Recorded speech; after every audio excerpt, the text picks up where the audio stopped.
There have been some instant polls, haven't they? What do they show?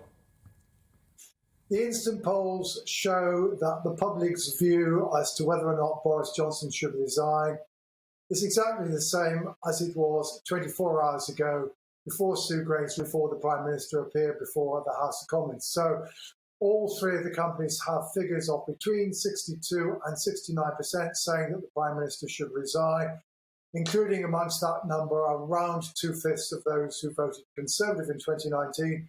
But in truth, in all three cases, the number they have got in terms of proportion who will think the Prime Minister should resign is almost exactly the same as they were getting the last time they polled on this subject, which I think is just further confirmation that, in a sense, people have already pretty much made up their minds on this subject on both sides of the fence. Clearly, a majority of the public think that the Prime Minister should go. Some, of course, would have thought the Prime Minister should go months ago because they're opposition voters.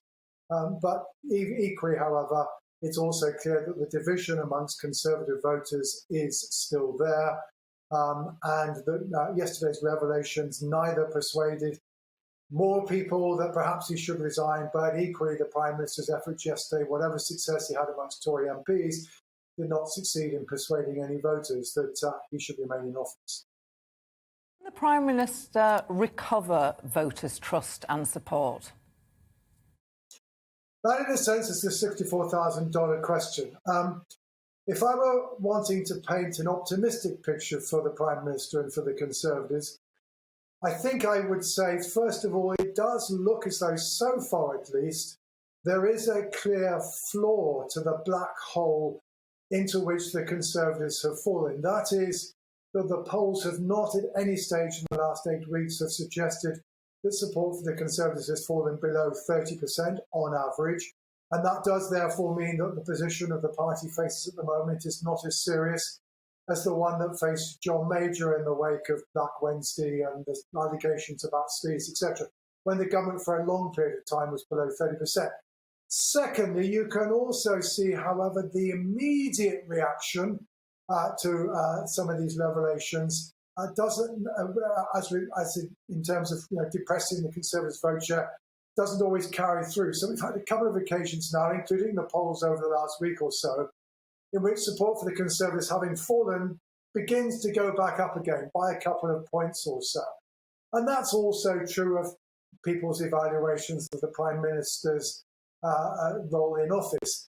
That said, of course, the very particular nature of the difficulty that's facing the government is that, this is not a debate about policy as bedeviled John Major or indeed Gordon Brown. It's not even an argument about sleaze in the government in general, as again bedeviled John Major. This is very much a debate about A, the honesty, and B, the ethics of the Prime Minister. It's one where, so far at least, public opinion, including many Conservative voters, are not willing to feel that the Prime Minister has been telling the truth. Polls have got up to 80% of people saying the Prime Minister isn't telling the truth, including around half of Conservative voters. So the real question is, having come to the conclusion for the time being at least, that they don't necessarily believe what the Prime Minister says, is will they be continuing to believe his claims about levelling up, dealing with the cost of living crisis, etc., because having come to doubt him once over one subject, do they continue to doubt him across the piece? And therefore it does become difficult for both him and the Conservatives to recover.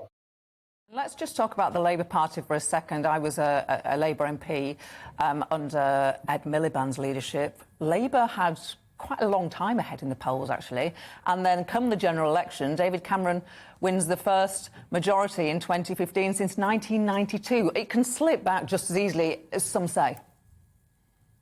It can, and I think one has to say, although for a while the Labour Party was running at 41% in the polls, and that's the first time it's running above 40 since the 2019 general election, it's already slipped back to 40 or so, which is no more than was the case 12 months ago. I mean, this is still very, very much a story of the Conservatives suffering from a self-inflicted wound that has damaged the Prime Minister's reputation, reduced Conservative support in the polls. It's not necessarily translating into enthusiasm for Labour. Now, that said, some signs that satisfaction with Sir Keir Starmer has improved a bit, and he can certainly now outpoll the Prime Minister as the best Prime Minister, but again, that's a commentary on the Prime Minister.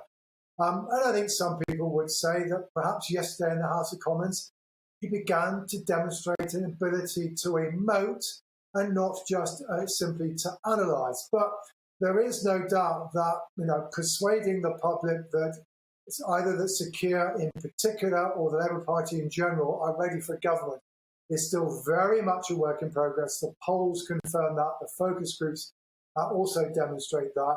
So the challenge facing the Labour Party is, as it were, having been presented with a government that the public for the time being no longer trust, can they now themselves gain the trust of the public, gain the enthusiasm of the public for an alternative Labour government? And that, for my money at least, means the Labour Party needs now to be much more willing to tell us what it would do if it were in government.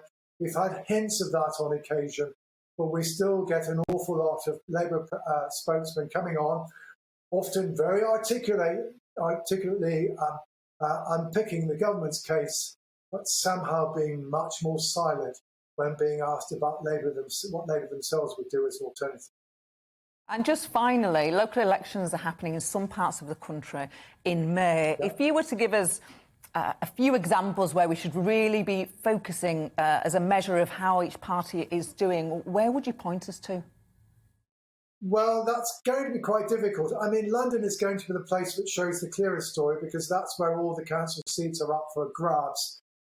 But of course, London has already become pretty much a one-party state. It's now dominated by Labour. So, there will be a few councils like Wandsworth, like Barnet, where people will be looking and where Labour didn't make some of the kind of progress they should have made when these seats were last contested 4 years ago. But the truth is, Labour, the Conservatives, are not defending that much. Outside of London, the difference is that for the most part, it's only 1/3 of the seats up for grabs. Conservative and Labour roughly neck and neck, so certainly there will be Conservative losses. But again, a lot of these places, very urban, already still pretty much Labour. Scotland could be difficult for the Conservatives, however. When the seats were last fought there, the Conservatives did very well by their recent standards. They were already on a hiding to nothing. Recent polls have been particularly disappointing north of the border. And of course, in Scotland, the Conservatives don't really want to do badly because perhaps in the not too distant future, we're going to be having a debate north of the border about Scotland's constitutional future.